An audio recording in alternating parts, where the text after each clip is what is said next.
आज की इस क्लास में सभी भक्तों का स्वागत है। अभी हम कीर्तन से स्टार्ट करेंगे।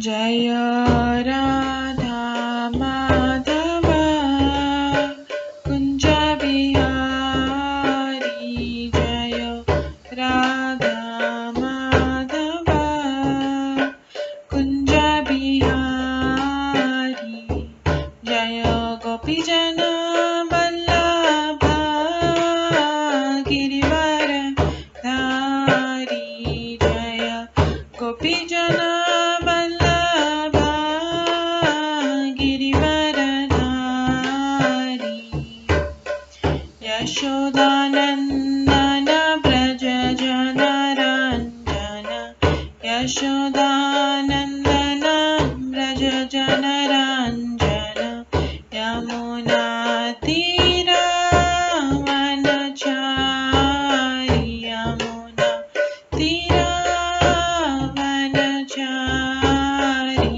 जय राधा माधव कुंज बिहारी, जय राधा माधव कुंज बिहारी, हरे कृष्णा कृष्णा कृष्णा हरे हरे, हरे राम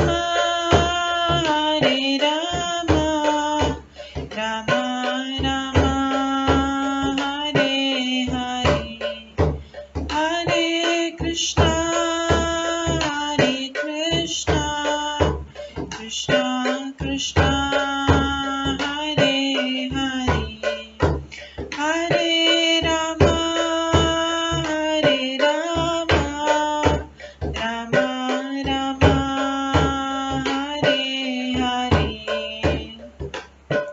हरे कृष्णा कृष्णा कृष्णा हरे हरे, हरे राम राम राम हरे हरे, हरे कृष्णा कृष्णा कृष्णा हरे हरे, हरे राम राम हरे हरे, हरे कृष्णा कृष्णा कृष्णा हरे हरे, हरे राम राम हरे हरे, हरे कृष्णा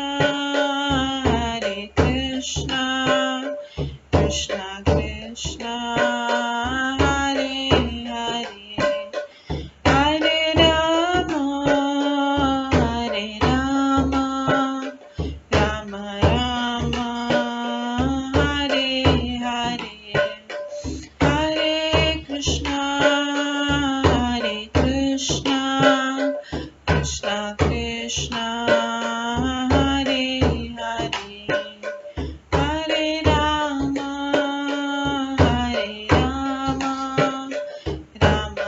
राम हरे हरे, जय राधा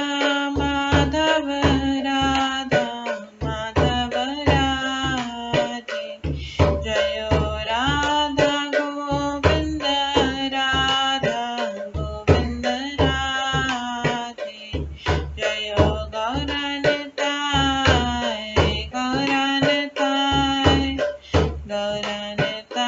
जय गौरनिताय, जय जय प्रभुपाद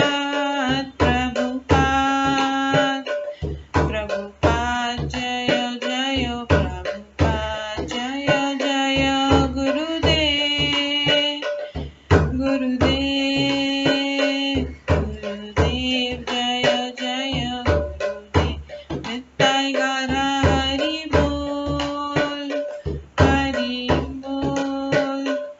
हरि बोल नित्य गौर हरि बोल। गौर प्रेमानंदे हरि हरि बोल। हरे कृष्णा। आज की इस क्लास में सभी भक्तों का स्वागत है। हम मंगलाचरण से स्टार्ट करेंगे। ॐ अज्ञानतिमिरन्धस्य ज्ञानाञ्जनशलाकया चक्षुरुन्मिलितं येन तस्मै श्रीगुरुवे नमः। श्रीचैतन्यमनोभीष्टं स्थापितं येन भूतले स्वयं रूप कदा मह्यं ददाति स्वपदान्तिकम्। वन्देऽहं श्रीगुरो श्रीयुतपदकमलं श्रीगुरुं वैष्णवांश्च श्रीरूपं साग्रजातं सहगण रघुनाथान्वितं तं सजीवं साद्वैतं सावधूतं परिजनसहितं कृष्णचैतन्यदेवं श्रीराधाकृष्णपादान् सहगण ललिता श्रीविशाखान्वितांश्च। नमो विष्णुपदाय कृष्णपृष्ठाय भूतले श्रीमते भक्तिवेदान्त स्वामिन्निति नामिने।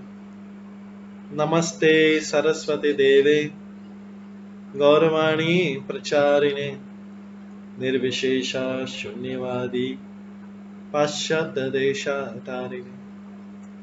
वाञ्छाकल्पतरुभ्यश्च कृपा सिन्धुभ्यैव च पतितानां पावनेभ्यो वैष्णवेभ्यो नमो नमः। जय श्री कृष्ण चैतन्य प्रभु नित्यानंद श्री अद्वैत गदाधर शिवासादि गौर भक्तवृंद। हरे कृष्णा कृष्ण कृष्ण हरे हरे, हरे राम राम राम हरे हरे। ओम नमो भगवते वासुदेवाय। ओम नमो भगवते वासुदेवाय।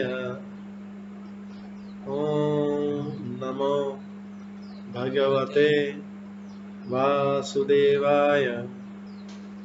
नारायणं नमस्कृत्य नरं चैव नरोत्तमं देवीं सरस्वतीं व्यासं ततो जयमुदीरये।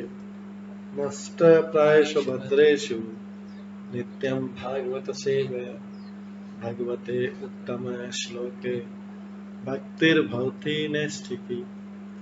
कृष्णाय वासुदेवाय देवकी नंदनाय च नन्दगोपकुमाराय गोविन्दाय नमो नमः। सर्ववेदान्तसारमे श्रीभागवतम् इष्यते तद्रसामृतात् नान्यत्र स्याद्रति क्वचित्। आराध्यो भगवान् ब्रजेश तनयस्तनधाम वृन्दावन रम्या काचिदुपासना ब्रजवधूवर्गेण या कल्पिता। श्रीमद्भागवतं प्रमाणम् अम्लं प्रेम कुमार्थमः श्रीचैतन्य महाप्रभुमतम् इदं तत्रादरो न परम्। मूकं करोति वाचालं पङ्गुलङ्घयते गिरिं यत्कृपातमहं वन्दे परमानन्दमाधवम्। हरे कृष्णा।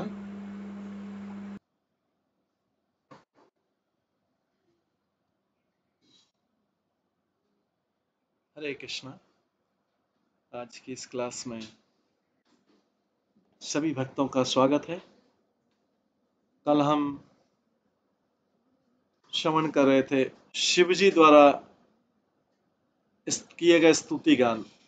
शिव जी भगवान की स्तुति कर रहे हैं।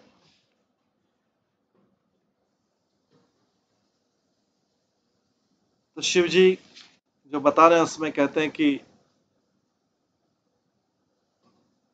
जो व्यक्ति प्रकृति तथा जीवात्मा में से प्रत्येक के अधिष्ठाता भगवान श्री कृष्ण के शरणागत है वो वास्तव में मुझे अत्यधिक प्रिय है।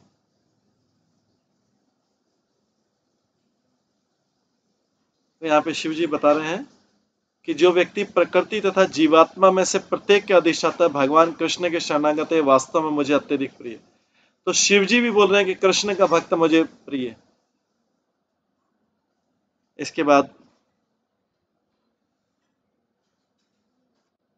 आज हम 30वें श्लोक से, चौथे स्कंद के 24वें अध्याय के 30वें श्लोक से स्टार्ट करेंगे। शिवजी द्वारा की गई स्तुति गान। शिवजी भगवान की स्तुति कर रहे हैं।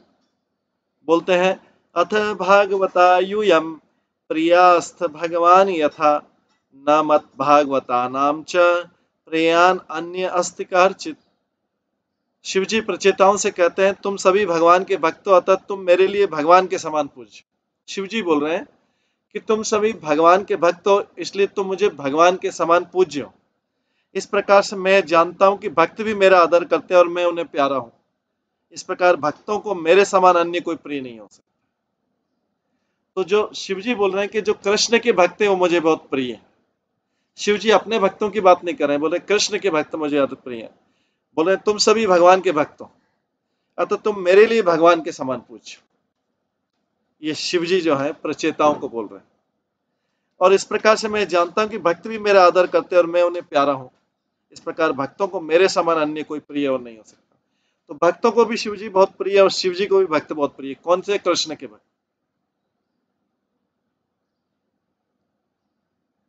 तो कोई व्यक्ति जो शिव को मानने वाला सोच सकता है कि शिवजी को पूजा करना, शिवजी बोल रहे हैं मैं कृष्ण की पूजा प्रसन्न करने से प्रसन्न हूं।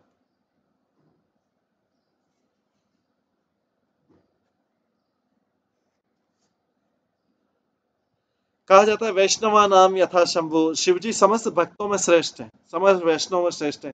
अतः भगवान श्री कृष्ण के सारे भक्त भी शिवजी के भक्त भी हो गए ऑटोमेटिकली।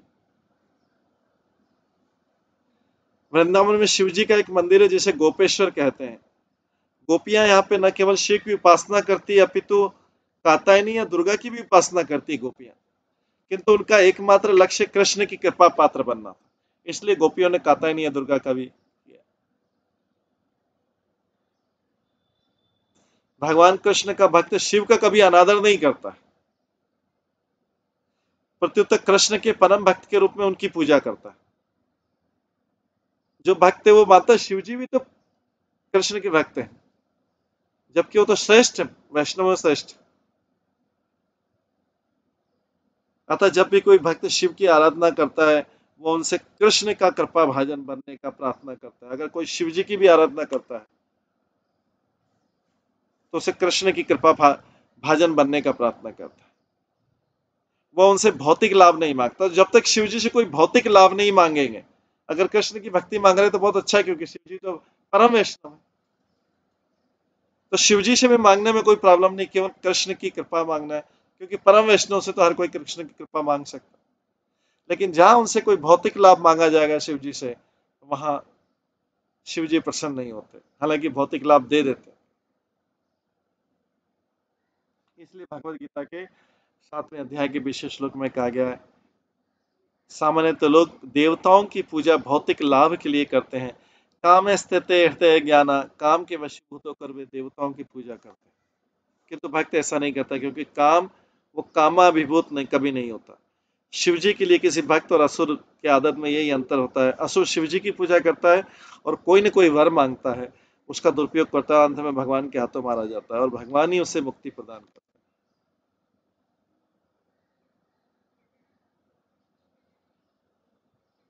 चूंकि शिवजी भगवान के महान भक्त हैं, इसलिए वे भगवान के सभी भक्तों को प्रेम करते हैं। शिवजी ने प्रचेताओं को बताया कि भगवान के भक्त होने के कारण वो उन्हें प्रिय।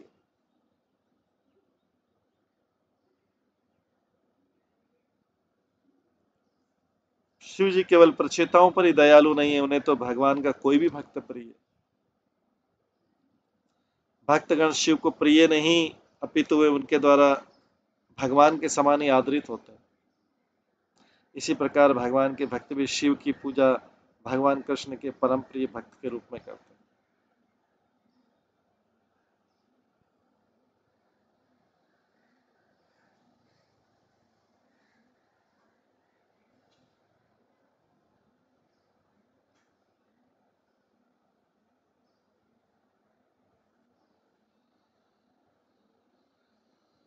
इसी प्रकार भगवान के भक्त भी शिव की पूजा भगवान कृष्ण के परम प्रिय भक्त के रूप में करते हुए उन्हें पृथक से भगवान के रूप में नहीं पहुंचते। तो भक्तगण शिव को प्रिय नहीं अपितु भगवान वे उनके द्वारा भगवान के समान ही आदरित होते हैं।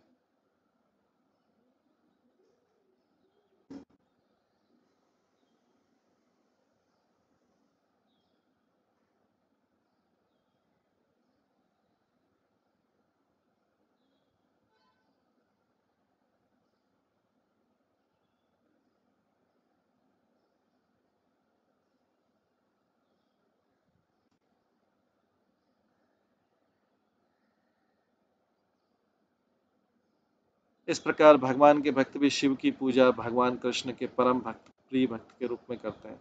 वे उन्हें पृथक रूप से भगवान के रूप में नहीं पूजते।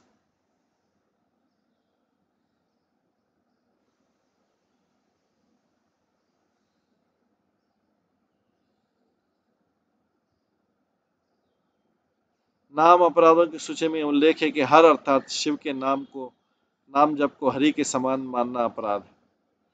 भक्तों को जानना चाहिए कि विष्णु ही पूर्ण पुरुषोत्तम भगवान है और शिव जी उनके भक्त हैं। भक्त का आदर भगवान के समान किया जाना चाहिए, कभी कभी तो उनसे भी बढ़कर। दरअसल स्वयं भगवान राम ने कभी शिव की पूजा की थी। यदि भगवान भक्त की पूजा करते हैं तो फिर एक भक्त दूसरे भक्त को भगवान के समान पूजा क्यों नहीं कर सकता। यही निष्कर्ष श्लोक से प्रतीत होता है कि शिवजी असुरों को औपचारिकतावश आशीर्वाद देते हैं, वास्तव में उन्हें भगवान का भक्ति ही प्यारा है।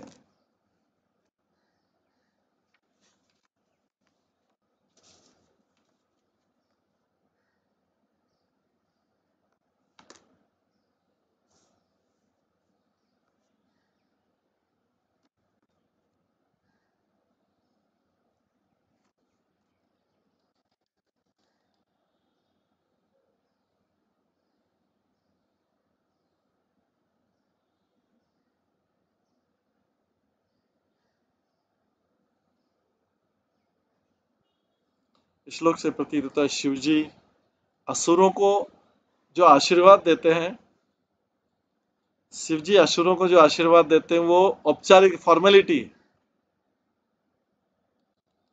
वास्तव में उन्हें भगवान का ही भक्त प्यारा है। तो शिवजी भी कोई सोच सकता है कि भगवान ने शिवजी ने आशीर्वाद दे दिया। शिवजी आशीर्वाद फॉर्मेलिटी के तौर पे थे, वास्तव में उन्हें भगवान का भक्ति प्यारा है।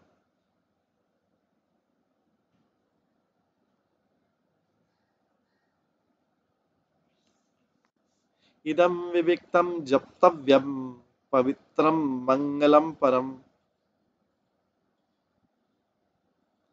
निह श्रेयस करम चपि श्वेताम तत्वदामि व।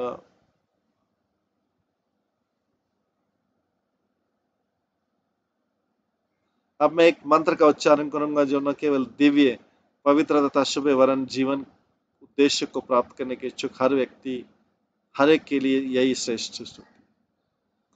जब मैं इस मंत्र का उच्चारण करूं तो तुम सब सावधानी पूर्वक सुनना। शिव जी बोल रहे हैं, अब मैं एक मंत्र का उच्चारण करूंगा जो न केवल दिव्य पवित्र तथा शुभ वरन जीवन उद्देश्य को प्राप्त करने के इच्छुक हर एक के लिए यही श्रेष्ठ स्तुति भी है। जब मैं इस मंत्र का उच्चारण करूं तो तुम सब सावधानी से ध्यान पूर्वक सुनना। तात्पर्य, विविक्तम शब्द अत्यंत महत्वपूर्ण है। शिव द्वारा सुनाई गई स्तुति को संप्रदाय परक नहीं समझना चाहिए,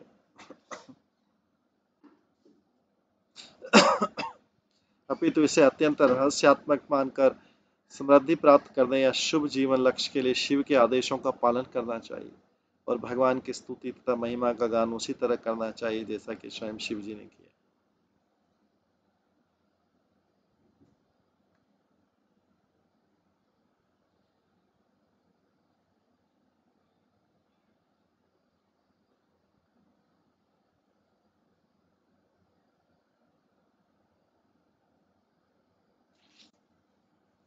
मैत्र वाचा इति अनुक्रोश हृदय भगवान आहतान शिव बद्ध अंजलिन राजपुत्रान नारायण परवच।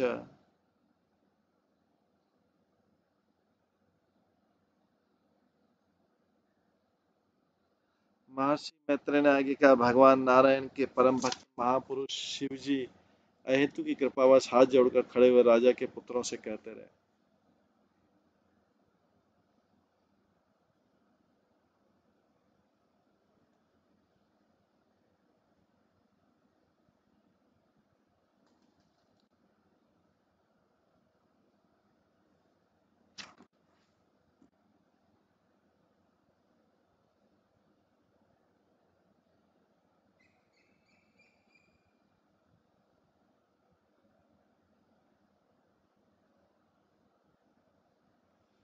शिव जी अहेतु की कृपावश हाथ जोड़कर खड़े हुए राजा के पुत्रों से कहते रहे।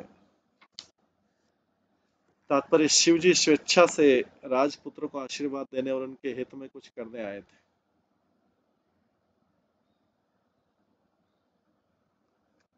उन्होंने स्वयं मंत्र का उच्चारण किया जिससे कि मंत्र की शक्ति बढ़ती रहे। उन्होंने स्वयं मंत्र का उच्चारण किया जिससे कि मंत्र की शक्ति बढ़ती रहे। उन्होंने राजपुत्रों को इस मंत्र को जपने का आदेश दिया। जब कोई मंत्र किसी महान भक्त द्वारा उच्चारित होता है तो अत्यधिक शक्तिशाली हो जाता है। यद्यपि हरे कृष्ण महामंत्र स्वयं शक्तिशाली, किंतु दीक्षा के समय गुरु शिष्य को मंत्र देता है क्योंकि गुरु द्वारा उच्चारित होने से मंत्र अधिक शक्तिशाली बन जाता है। शिव जी ने राजपुत्रों से मंत्र को ध्यानपूर्वक सुनने के लिए कहा क्योंकि मन लगाए बिना मंत्र सुनना अपराध है।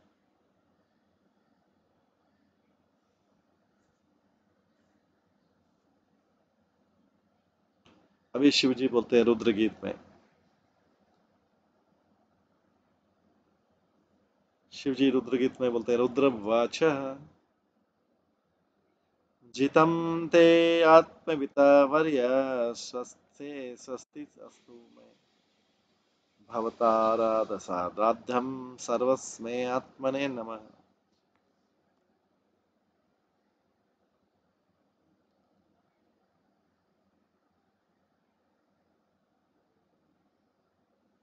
शिव जी ने पूर्ण पुरुषोत्तम भगवान की इस प्रकार स्तुति की, हे भगवान आप धन्य हैं, आप सभी स्वरूप सिद्धों में महान हैं। चूंकि आप उनका सदैव कल्याण करने वाले, अतः आप मेरा भी कल्याण करें। आप अपने सर्वात्मक उपदेशों के कारण पूज्य हैं। आप परमात्मा हैं, अतः पुरुषोत्तम स्वरूप आपको मैं नमस्कार करता हूँ।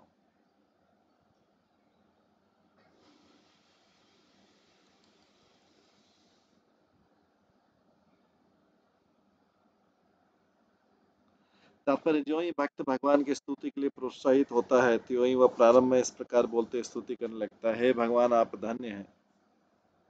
भगवान की महिमा का गान इसलिए किया जाता है क्योंकि वे स्वरूप सिद्ध पुरुषों में प्रधान माने जाते हैं। जैसा कि वेदों में कहा गया, नित्यो नित्यानाम चेतनश्चेतनाम, परम पुरुष भगवान पुरुषोत्तम भगवान ही समस्त जीवों में प्रधान पुरुष है। जीव कई प्रकार के होते हैं, कुछ तो इस भौतिक जगत में रहते हैं और कुछ वैकुंठ लोक में।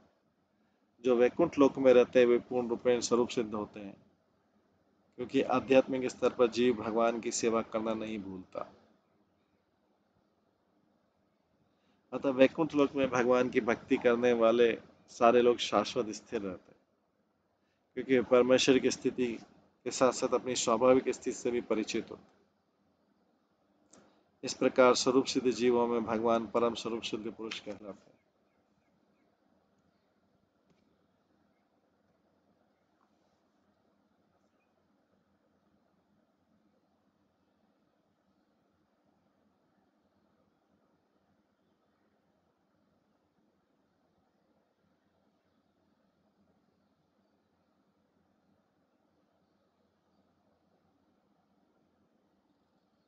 नित्यो नित्यानाम चेतन, जब जीव भगवान को परम पुरुष समझने में स्थिर हो जाता है तो वास्तव में सर्व कल्याण में स्थिति पर स्थिर हो जाता है। यहाँ पर शिव जी प्रार्थना करते हैं कि भगवान की कृपा से उनका शुभ स्थान सदैव बना रहे।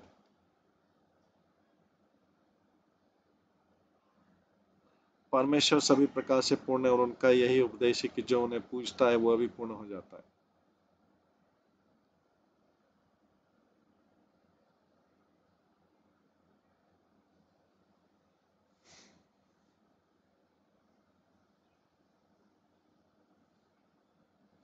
परमेश्वर सभी प्रकार से पूर्ण और उनका यही उपदेश है जो उन्हें पूजता है वह भी पूर्ण हो जाता है। जैसा कि भगवत गीता में कहा गया, मत्ता स्मृति ज्ञानम अपोहनम च, भगवान सबों के हृदय में परमात्मा रूप में स्थित है।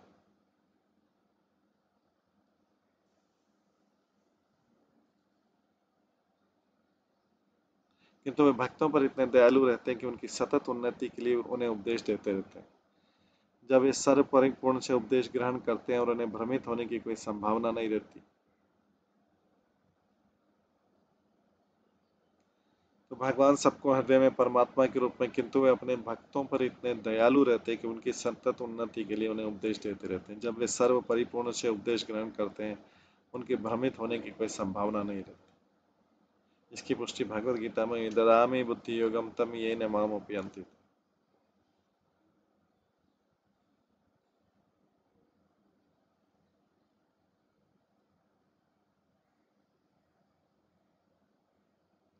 भगवान शुद्ध भक्त को उपदेश देने के लिए सतत उद्यत रहते हैं, जिससे वो भक्ति में उन्नति करता चले। क्योंकि भगवान सर्वात्मा के रूप में उपदेश देते हैं, अतः शिव जी उन्हें सर्वात्मा आत्मने नमः करके सम्मान अर्पण करते हैं। व्यष्टि जीव आत्मा कहलाता है और भगवान आत्मा तथा परमात्मा दोनों है। प्रत्येक हृदय में स्थित होने के कारण भगवान परमात्मा कहलाते हैं, अतः सभी लोग नमस्कार करते हैं। इस प्रसंग में श्रीमद् भागवतम के प्रथम स्कंद में कुंती की स्तुति का उल्लेख किया जाए। तथा परमं हंसानां मुनीनां मलात्मनम् भक्ति योग विधानार्थ कथम पश्येमि स्त्रिय। परमहंसों को उपदेश देने के लिए भगवान सदैव उद्यत रहते हैं, क्योंकि वे संसार के कल्मशों से पूर्ण रूप से मुक्त हैं। भगवान ऐसे भक्तों के बतलाने के लिए कि भक्ति में कैसे स्थिर रहा जाए उपदेश देते हैं। इस प्रकार भागवतम में आत्माराम श्लोक में कहा गया, आत्मारामस्य मुनियो निर्ग्रंथाप्युर्क्रमे कुर्वन्ते हेतु किं भक्तिम इत्थम भूत गणो हरि। आत्माराम शब्द भौतिक जगत से विरक्त होकर आत्मक साक्षात्कार में लगे रहने वालों के लिए आया है। ऐसे स्वरूप सिद्ध पुरुष सामान्यतः दो प्रकार के होते हैं, सगुण तथा निर्गुण। किंतु निर्विशेषवादी भी भगवान के वैयक्तिक दिव्य गुणों के प्रति आकृष्ट होने पर भक्त बन जाते हैं। इसका अर्थ है कि शिव जी भगवान वासुदेव के स्थिर भक्त बने रहना चाहते हैं। जैसा कि अगले श्लोक में बताया कि शिव जी कभी भी निर्विशेषवादियों की तरह परमेश्वर से तादात्म्य नहीं चाहते, अपितु वे इसे अपना सौभाग्य मानते हैं कि परम पुरुष रूपी भगवान की भक्ति में स्थिर बना रहे। इसी ज्ञान से मनुष्य समझ पाता है कि सभी जीव आत्माएं, जिनमें ब्रह्मा, शिव तथा अन्य देवता सम्मिलित हैं, परमेश्वर के दास।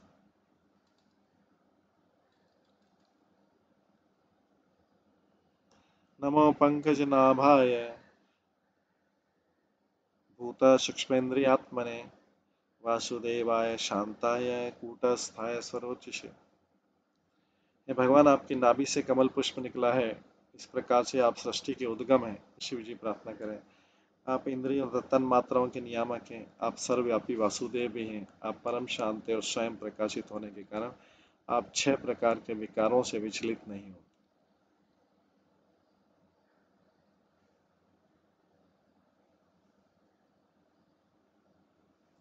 तात्पर्य, इस ब्रह्मांड में गर्भोदक्षा विष्णु गर्भोदय में शयन करते हैं और उनकी नाभि से कमल का फूल निकलता है।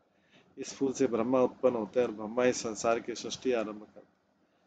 इस प्रकार गर्भोदय विष्णु भौतिक इंद्रियों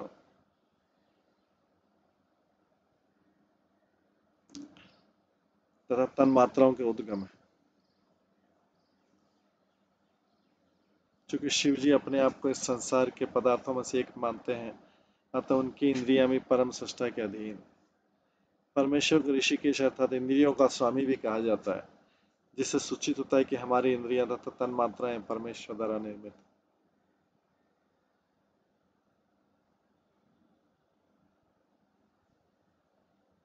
अतः हमारी इंद्रियों को वश में रख सकते हैं और अपने अनुग्रहवश अपनी सेवा में प्रवृत्त करते हैं।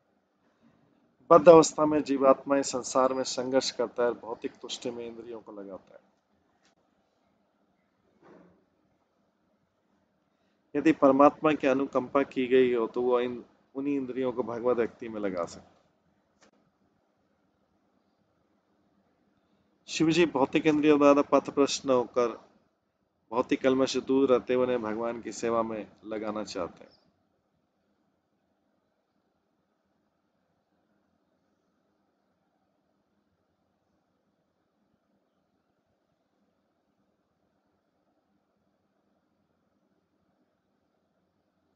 भगवान वासुदेव कृपा होने पर जो सर्वव्यापक है, मनुष्य अपनी इंद्रियों को बिना विचलन के भक्ति में कैसे लगा सकता है, जिसे भगवान विचलित हुए बिना कार्य।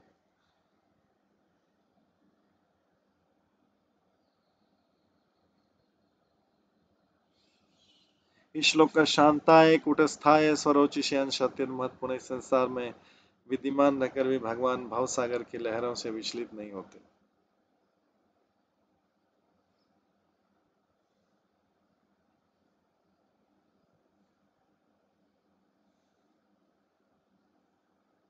किंतु बद्ध जीव 6 प्रकार के विकारों से विचलित होते हैं। ये है भूख, प्यास, शोक, मोह, जरा तथा मृत्यु।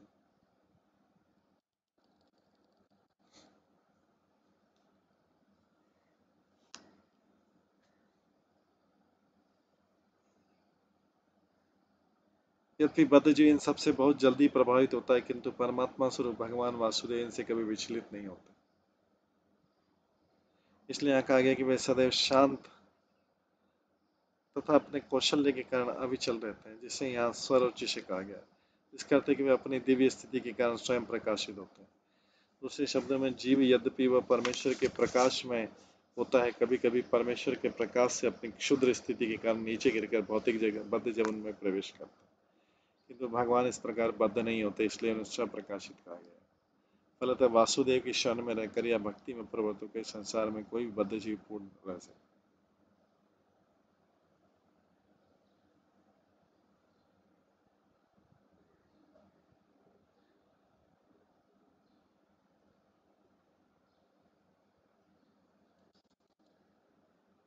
संकर्षणाय सूक्ष्माय दुरंताय अंतकाय च नमः विश्व प्रबोधाय प्रबुद्धिमान अंतात्मने।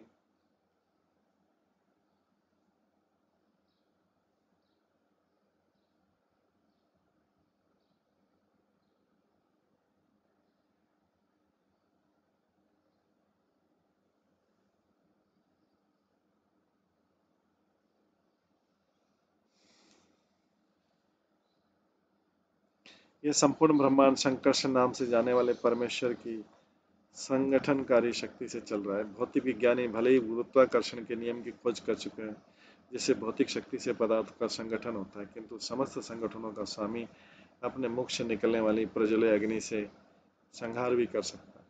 इसका वर्णन भागवत गीता के 11वें अध्याय में मिलता है, जिसमें भगवान के विराट रूप का वर्णन।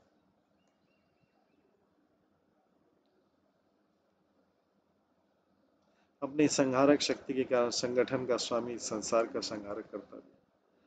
संकर्षण संगठन तथा संहार के अधिष्ठाता हैं, जबकि भगवान वासुदेव के एक अन्य रूप प्रद्युम्न इस विश्व की वृद्धि तथा उसकी स्थिति के लिए उत्तरदायी। सूक्ष्म शब्द भी महत्वपूर्ण है, क्योंकि इस स्थूल शरीर के भीतर सूक्ष्म शरीर तथा मन, बुद्धि तथा अहंकार वास करते हैं। भगवान अपने विविध रूपों में इस संसार में स्थूल तथा सूक्ष्म तत्वों को बनाए रखते हैं। जैसा कि भगवत गीता में उल्लेख किया गया है, पृथ्वी, जल, अग्नि, वायु तथा आकाश स्थूल तत्व हैं, जबकि मन, बुद्धि, अहंकार सूक्ष्म तत्व हैं। ये सभी भगवान द्वारा वासुदेव, संकर्षण, प्रद्युम्न तथा अनिरुद्ध के रूप में नियंत्रित होते हैं, और इसका और भी आगे वर्णन।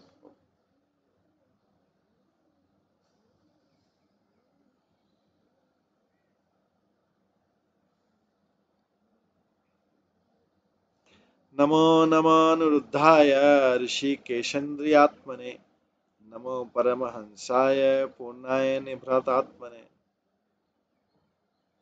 हे परम अधिष्ठाता निरुद्ध रूप भगवान, आप इंद्रिय तथा मन के स्वामी हैं, अतः मैं आपको बारंबार नमस्कार करता हूँ।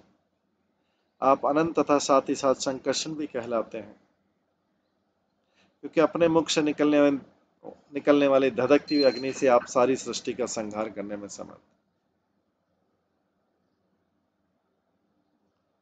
तो तात्पर्य ऋषिकेश इंद्रियात्मा ने मन इंद्रियों का स्वामी और अनिरुद्ध मन के अधिष्ठाता है। भक्ति करने के लिए मन को कृष्ण के चरण कमलों में स्थिर करना पड़ता है। अतः शिवजी मन के अधिष्ठाता अनिरुद्ध से प्रार्थना करें कि वे उनसे प्रसन्न हो, जिससे उनका मन भगवान के चरण कमलों में लग सके। ये शिवजी जो स्वयं भगवान का अवतार है, भगवान से प्रार्थना करें, इसको बोलते हैं रुद्र गीत।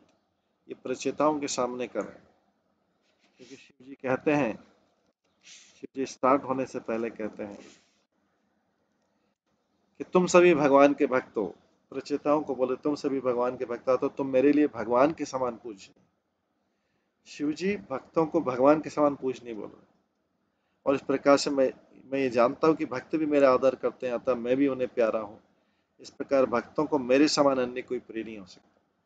तो जब भक्तों की बात करें, कृष्ण के भक्त जो हैं शिव जी को अपने भक्तों से ज्यादा प्रिय, शिव जी को उनके भक्त से प्रिय, और भक्तों को भी शिव जी बहुत प्रिय है। क्योंकि जब भक्त दूसरे वैष्णव का पूजा करते हैं, गुरु का पूजा करते हैं, तो शिव जी तो परम वैष्णव, क्यों नहीं उनकी पूजा होनी चाहिए परम वैष्णव के रूप। लेकिन जो भौतिक इच्छाओं से उनकी पूजा करते हैं वे अपराधी। शिव जी भगवान के महान भक्त, इसलिए भगवान के सभी भक्तों को प्यार करते हैं। शिव जी ने परीक्षिताओं को बताया कि भगवान भक्त के भक्त होने के कारण वो उन्हें प्रिय है। शिव जी केवल परीक्षिताओं पर दयालु नहीं है, उन्हें तो भगवान का कोई भी भक्त प्रिय है। शिव जी वो अपने फॉलोअर से उतना, अपने अनुयायियों से उतना स्नेह नहीं करते। शिव जी अपने अनुयायी से उतना स्नेह नहीं करते जितना भगवान के भक्तों से करते। इसलिए बोला है शिव जी असुरों को तो जो आशीर्वाद देते हैं औपचारिक फॉर्मेलिटी होता है, लेकिन वास्तव में उनको भक्त प्यारा है, अंदर से भक्त प्यारा है। बाहर से जो असुर और आशीर्वाद मांगते देते, खुश नहीं रहते लेकिन दे देते चलो, क्योंकि उनको वही चाहे, लेकिन उन्हें वास्तव में तो भगवान के भक्त प्यारे हैं। जब सब लोग वैष्णव की पूजा करते हैं तो शिव जी की क्यों नहीं?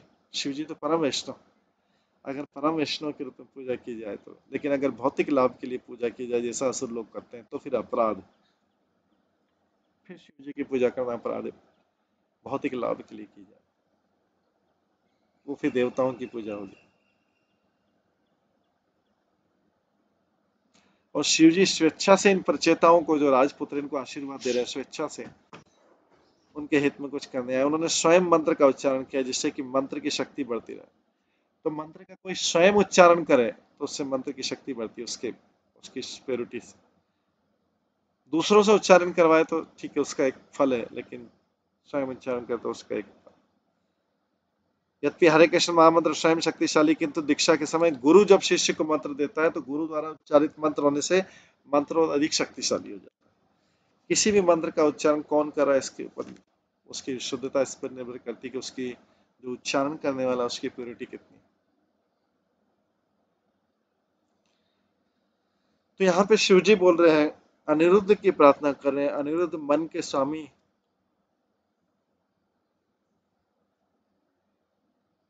और भगवान के अंश के विस्तार है।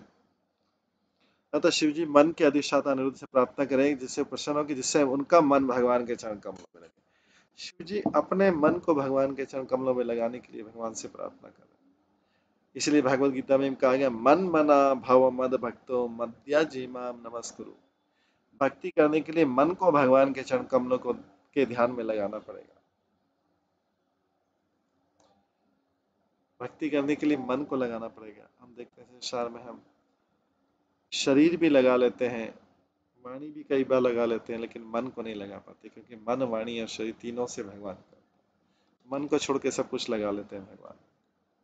मन सांसारिक चीजों में लगा, तो इसलिए कहा गया मन मना भाव मत भक्तो मत्याजी माम नमस्कुरु। भक्ति करने के लिए मन को भगवान के चरण कमलों के ध्यान में लगाना पड़ेगा। भगवत गीता में ये भी कहा गया, मत्त स्मृति ज्ञानम अपवनम च, क्योंकि भगवान से हमें स्मृति आता है, ज्ञान आता है, विस्मृति आता है। कौन सी चीज कब याद रखना है, कैसे करना है, ये सब भगवान से आता है। अतः यदि भगवान अनिरुद्ध प्रसन्न हो जाए,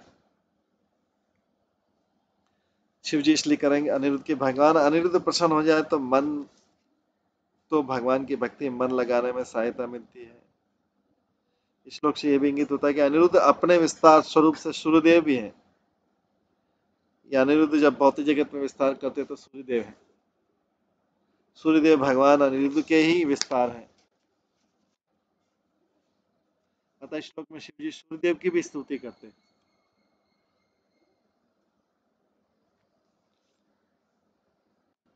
भगवान कृष्ण अपने चतुर्मुख विस्तार वासुदेव, संकर्ष, प्रद्युम्न तथा निरुद्ध के कारण मानसिक क्रियाओं, सोचना, अनुभव करना, इच्छा करना तथा कर्म करने के भी स्वामी है। Thinking, experiencing, willing and doing. Shiv ji Aniruddh की सूर्यदेव के रूप में स्तुति करते हैं। सूर्यदेव भी जो अनिरुद्ध का अंश है, अनिरुद्ध भगवान का विस्तार है। वासुदेव, संकर्षण, प्रद्युम्न, अनिरुद्ध। इसलिए लोग जो सूर्यदेव के रूप में भगवान की पूजा करते हैं, सूर्यदेव की पूजा करते हैं, देवता के रूप में करते हैं, वो भौतिक फल पाते हैं। जो सूर्यदेव का अनिरुद्ध के विस्तार के रूप में करते हैं, उन्हीं सूर्यदेव, वो अपने मन को भगवान के चरण कमलों में लगा सके। सूर्यदेव की ऐसी उपासना करने से, वैष्णव के रूप में उपासना करने से मन भगवान में लगता है।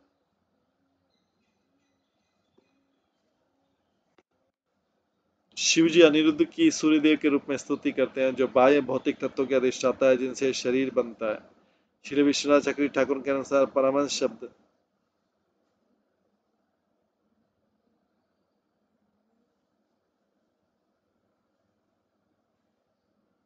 विश्वनाथ चक्रवर्ती ठाकुर के अनुसार परमहंस शब्द सूर्य देवता का एक अन्य नाम है।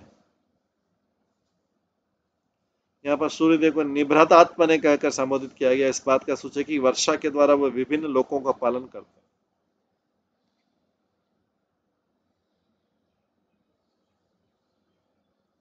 सूर्यदेव कितने बड़े परोपकारी हैं। समुद्र के जल को भाप में बदलकर बादल बनाते हैं, और समय आने पर ग्रीष्म ऋतु उसमें आकर सारे जल को सारी भूमि पर वितरित करते। अपने पास कुछ नहीं रखते, अपने पास में वो कुछ नहीं रखते। सारा जल जो समुद्रों से लेते हैं ग्रीष्म ऋतु में, उसमें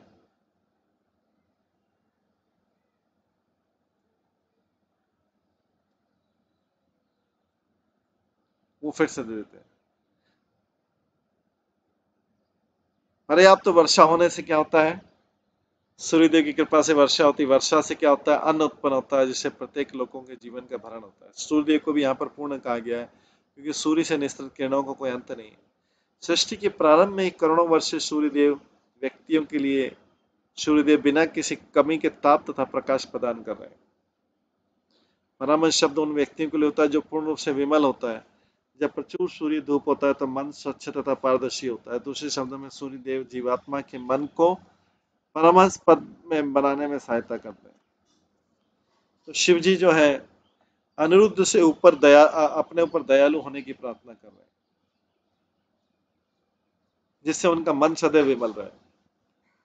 क्योंकि मन जब स्वच्छ रहेगा तब भगवान में वो लगा सकते हैं। तो इसलिए अनिरुद्ध से प्रार्थना करें। अनिरुद्ध का विस्तार है सूर्यदेव। जिस प्रकार अग्नि समस्त मलिन वस्तुओं को शुद्ध कर देती है, उसी प्रकार सूर्य भी प्रत्येक वस्तु को शुद्ध बनाता है। विशेष रूप से मन के मैल को शुद्ध करता है, जिससे मनुष्य आत्मज्ञान प्राप्त करके वह स्तर पूछ सकता है।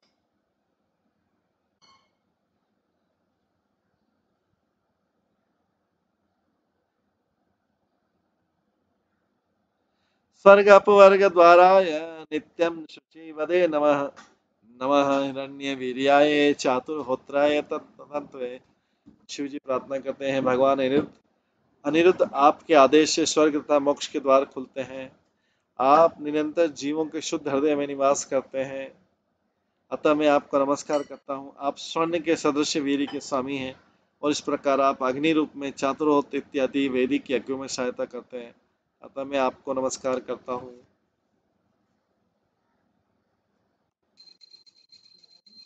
तात्पर्य में स्वर्ग शब्द स्वर्गलोक का सूचक है, और अपवर्ग का अर्थ है मोक्ष।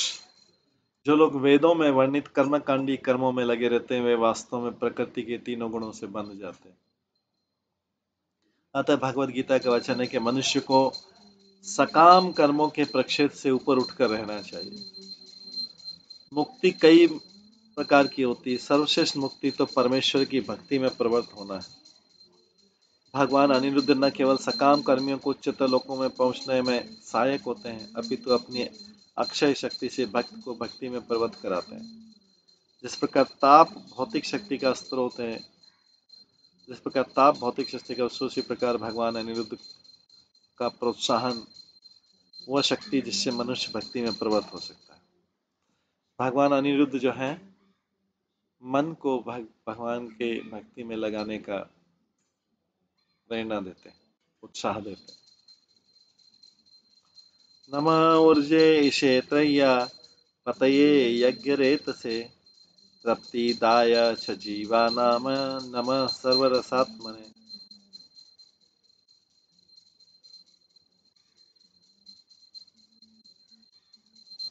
हे भगवान, आप पितृलोक तथा सभी देवताओं के भी पोषक हैं। आप चंद्रमा के प्रमुख शिव विग्रह और तीनों वेदों के स्वामी हैं। मैं आपको सादा नमस्कार करता हूं क्योंकि आप समस्त जीवात्माओं की तृप्ति के मूल स्रोत हैं। तो यहाँ पे शिवजी स्वयं प्रार्थना कर रहे हैं भगवान की प्रचेताओं के सामने। तो शिवजी कितने नम्र हैं कि भगवान के भक्त प्रचेताओं के सामने अपनी पोजीशन बोलते हैं, तुम मेरे लिए भगवान हो। तो तात्पर्य जब जीव इस जगत में जन्म लेता है, विशिष्ट मनुष्य के रूप में लेता है, तो देवताओं, साधु पुरुषों, सामान्य जीवों और पितरों के ऋण होते हैं। देवर्षि भूताप्ता नृणाम पितृणाम ना किंकरो नायम ऋणी च राजन सर्वात्मना शरणम शरण्यम गतो मुकुंदम परिहृता। जब जीव इस जगत में जन्म लेता है विशिष्ट मनुष्य के रूप में, तो उसको कई ऋण होते हैं, ऋण चुकाने पड़ते हैं। उसके देवताओं के ऋण, साधु पुरुषों के ऋण, सामान्य जीवों के ऋण, पितरों के ऋण, राजा का ऋण, ये सब चुकाना पड़ता है। इस प्रकार उसका अपने पूर्वजों के प्रति ऋण होता है। शिवजी भगवान अनिरुद्ध से प्रार्थना करते हैं कि मुझे शक्ति दीजिए जिससे मैं पितरों का ऋण, देवताओं का ऋण, सामान्य जीवों का ऋण, साधुओं के प्रति अपने ऋणों से उर्ण हो सकूं और अपने आप को पूर्ण रूप से भगवान की भक्ति में लगा सकूं। तो सामान्य कलयुग में तो देखा जाता है मनुष्य बिना ऋण चुकाए ये सारे ऋण चुकाने पड़ते हैं, तब जाके तो वो मुक्त हो पाता है।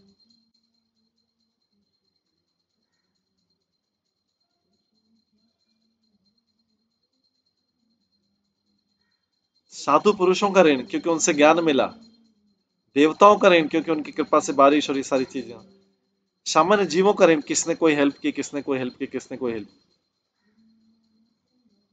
पितरों का ऋण क्योंकि व्यक्ति अगर कोई भक्त बना है तो जो है पितरों का ऋण।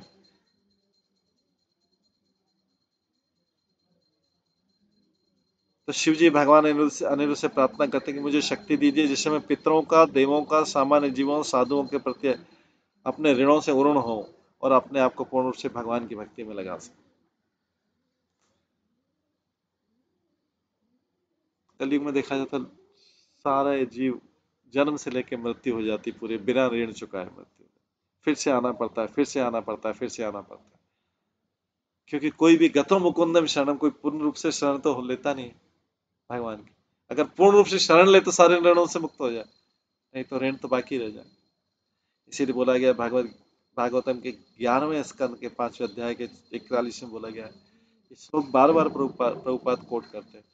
देवर्षि भूता नृणाम पितृणाम न किंकरो नायम ऋणी च राजन सर्वात्मना यः शरणं शरण्यं गतो मुकुंदम परिहृत्य कर्तम। मनुष्य भक्ति में पूर्ण रूप से आवृत, अगर पूर्ण रूप से आवृत हो जाए भक्ति में पूर्ण रूप से प्रवृत्त, तो फिर देवताओं का, साधु पुरुषों का, पितरों का, पूर्वजों का, राजाओं का, सामान्य जीवों का आदि के ऋणों से मुक्त होता है। इसलिए शिव जी भगवान अनिरुद्ध से प्रार्थना कर रहे हैं कि उन्हें शक्ति प्रदान करे जिससे वो सभी ऋणों से मुक्त हो जाए। शिव जी भी बोल रहे हैं कि मेरे ऊपर भी ऋण है।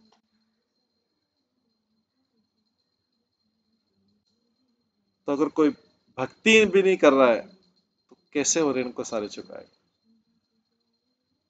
इसलिए बार बार सफर करता रहता है, बार बार आता है, सफर करता है, बार बार आता है, सफर करता है, बार बार आता है।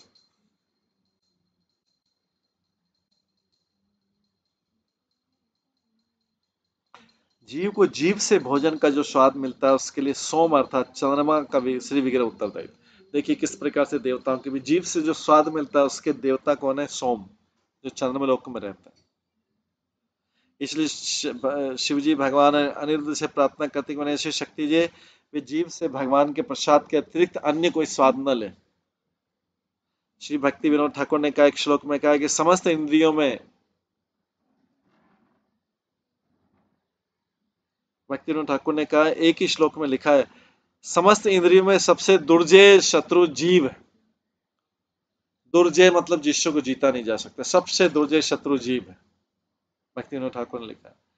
जीव पर नियंत्रण पाने से अन्य सभी इंद्रियां वश में की जा सकती।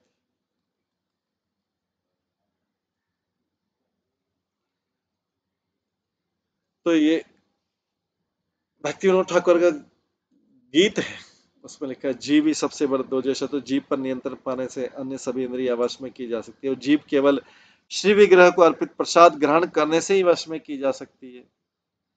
तृप्तिदाय, वे उनसे यही प्रार्थना करते कि उनकी सहायता करें जिससे भगवान को अर्पित प्रसाद ग्रहण करके प्रसन्न हो।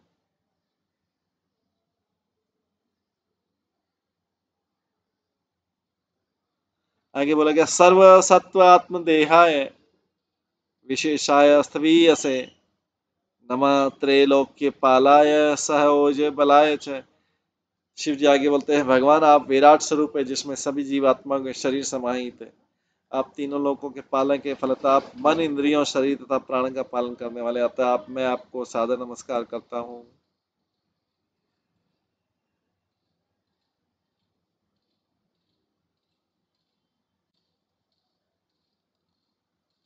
तात्पर्य जिस प्रकार जीवात्मा का शरीर असंख्य कोशों कीटाणुओं तथा जीवाणुओं से बना है, उसी प्रकार भगवान का विराट शरीर में समस्त जीवों के शरीर समाये। हमारे शरीर में असंख्य कोश हैं, सेल है, सेल्स कोशिकाएं बोलते हैं। असंख्य कोश है, असंख्य कीटाणु और जीवाणु है हमारे शरीर में, असंख्य।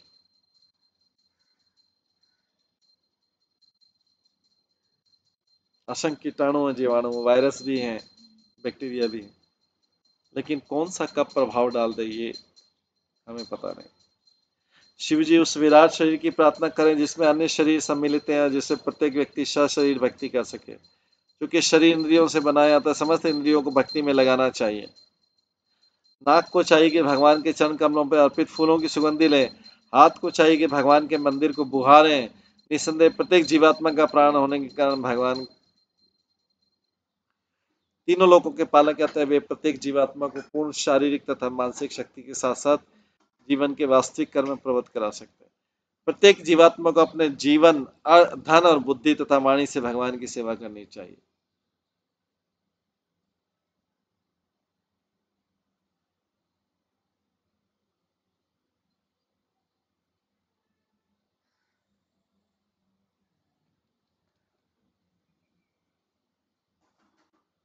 एतावजन्म साफल्यम देविना हमी देहिषु प्राणिनर्तिया वाचा श्रेय आचरण सदा। यदि कोई भगवत भक्ति करना चाहे भी, यदि कोई भगवत भक्ति करना चाहे भी तो भगवान की आज्ञा के बिना नहीं कर सकता। शिव जी जीवात्मा को यह दिखाने के लिए भक्ति कैसे की जाती है, भगवान से प्रार्थना करें। शिव जी कहते हैं अर्थलिंगाय नवसे नमः नमंत भयात्मने नमः पुरण्याय लोकाय अमुष्मय भूरि वर्चसे। है भगवान आप दिव्य वाणी, आप अपनी दिव्य वाणी को प्रसारित करके प्रत्येक वस्तु का वास्तविक अर्थ प्रकट करने वाले हैं। आप भीतर बाहर सर्वव्याप्त आकाश हैं और तथा इस लोक में इससे परे किए जाने वाले समस्त पुण्य कर्मों के परम लक्ष्य हैं। अतः मैं आपको पुनः पुनः सादर नमस्कार करता हूँ। तात्पर्य वैदिक प्रमाण शब्द शब्द ब्रह्म कहलाता है। ऐसी अनेक वस्तुएं जो हमारी अपूर्ण इंद्रियों के निरीक्षण से परे हैं, किंतु शब्द का प्रामाणिक साक्ष्य पूर्ण है। वेद शब्द ब्रह्म कहलाते हैं क्योंकि वेदों का प्रमाण ही परम ज्ञान है। इसके कारण है कि शब्द ब्रह्म या वेद भगवान का प्रतिनिधित्व करते हैं, किंतु शब्द ब्रह्म का वास्तविक सार तो हरे कृष्ण मंत्र का कीर्तन है। इस दिव्य ध्वनि के उच्चारण से भौतिक तथा आध्यात्मिक सारी वस्तु का अर्थ प्रकट हो जाता है।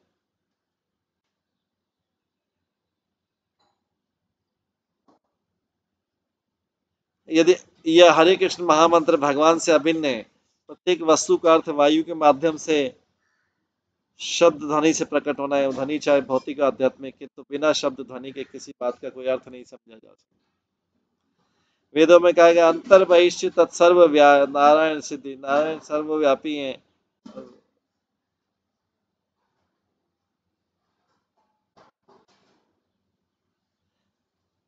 इसकी पुष्टि भागवत गीता में हुई। यथा प्रकाश अत्येक कर्षणम लोकम इमम रवि क्षेत्रम क्षेत्री तथा कर्षणम प्रकाशयति भारत। हे भरतवर्षी, जिस प्रकार ब्रह्मांड को अकेला सूर्य प्रकाशित करता है, उसी प्रकार जीवात्मा तथा परमात्मा चेतना द्वारा संपूर्ण शरीर को प्रकाशित करता है।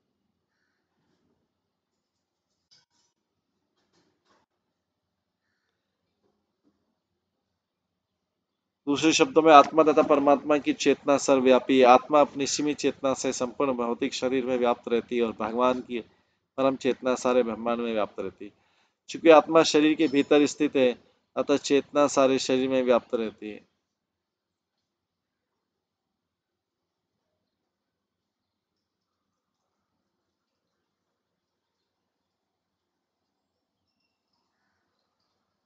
इस प्रकार परमात्मा श्री कृष्ण इस ब्रह्मांड में व्याप्त है, अतः हर वस्तु व्यवस्थित रूप से कार्य करती है। भगवान बोलते हैं, मया अध्यक्ष प्रकृति सूयते चराचरम, है कुंती पुत्र, ये प्रकृति मेरे निर्देशन में काम कर रही है और समस्त चर तथा चर प्राणी को उत्पन्न करती है। अतः शिव जी भगवान से प्रार्थना करते हैं कि भगवान कृपालु हो, जिससे कि केवल हरे कृष्ण मंत्र के जप से ही भौतिक एवं आध्यात्मिक लोकों में प्रत्येक वस्तु को समझा जा सके। इस प्रसंग में अमुष्मय शब्द महत्वपूर्ण है, क्योंकि इससे उच्च लोक प्राप्त करने के बाद सर्व उत्कृष्ट लक्ष्य इंगित होता है। जो कर्मी है वे अपने पूर्व कर्मों के फल के अनुसार स्वयं स्वर्ग को प्राप्त करते हैं।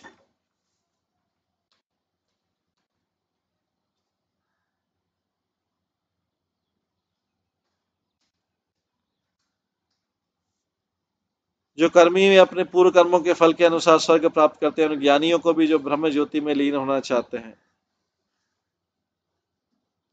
वांछित फल मिलता है, किंतु अंतर भक्ति ही जो साक्षात भगवान की संगति चाहते हैं वैकुंठ या गोलोक वृंदावन को जाते हैं। श्रीमद् भागवतम में भगवान को पवित्रम परमम कहा गया है। इसकी उत्पत्ति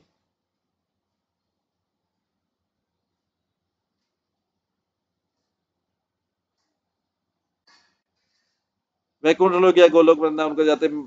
श्रीमद् भागवत में भगवान को पवित्रम परमम कहा गया है। इसकी पुष्टि श्लोक से होती है। सुखदेव गोस्वामी ने कहा है, श्री कृष्ण के साथ खेलने वाले जो ग्वाल बाल थे सामान्य जीव नहीं थे। विभिन्न जीवों में अनेक पुण्य कर्मों को संचित करते रहने से भगवान का संग प्राप्त होता है। चूंकि पवित्र आत्मा इन्हें प्राप्त कर सकते हैं, भगवान परम शुद्ध है। अनेक जन्मों के पुण्य कर्मों को संचित करने से भगवान का संग प्राप्त होता है। आगे प्रवत्ताय निवृत्ताय पितृदेवाय कर्मणे नम नम धर्म विपाकाय मृत्युवे दुखदाय च। हे भगवान, आप पुण्य कर्मों के फलों के दृष्टा हैं। आप प्रवृत्ति तथा निवृत्ति तथा उनके रूप कर्म रूप परिणाम हैं। आप अधर्म से जनित जीवन के दुखों के कारण स्वरूप हैं। अतः आप मृत्यु हैं। मैं आपको सादर नमस्कार करता हूँ। भगवान प्रत्येक व्यक्ति के हृदय में स्थित है और उन्हीं से जीवात्मा में प्रवृत्ति तथा निवृत्ति उत्पन्न होती है। जो आप अधर्म से जनित जीवन के दुखों के कारण स्वरूप, जीवन में दुख है वो अधर्म के कारण है, वो उसके कारण भी आप ही अल्टीमेट। और आप सबके हृदय में सर्वस्व चाह हृदय सन्निविष्टो मत्त स्मृति ज्ञानम अपौरम च।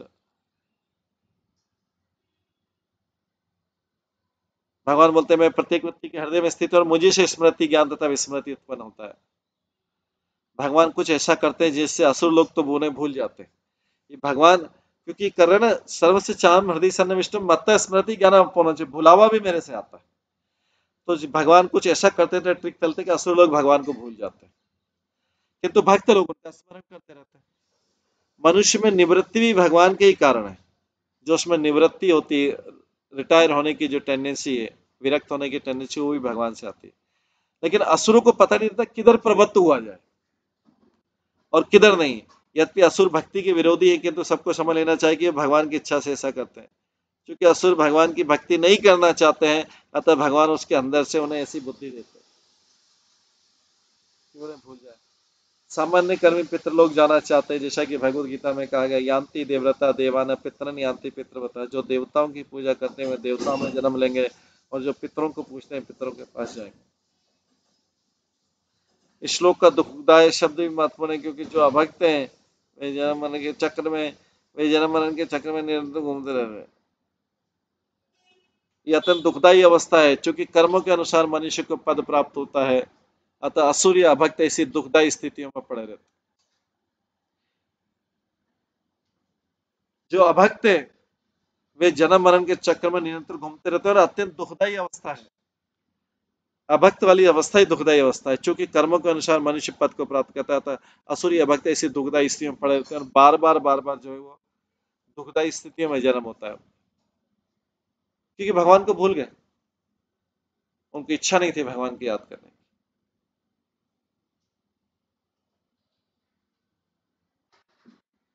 इस प्रकार से जो है शिव जी भगवान की स्तुति करें, जिसे रुद्र गीत भी कहा जाता है। इसके आगे भी स्तुति करेंगे। आज हम इसको यहीं पे विराम देते हैं। सभी भक्तों का बहुत बहुत धन्यवाद। सब भक्तों के लिए एक बार हरे कृष्ण महामंत्र का जप करते हैं। हरे कृष्णा कृष्णा कृष्णा हरे हरे, हरे राम राम राम हरे हरे। श्रीमद् भागवतम महापुराण की जय। श्रील प्रभुपाद की जय। सभी भक्तगणों की जय। हरे कृष्ण।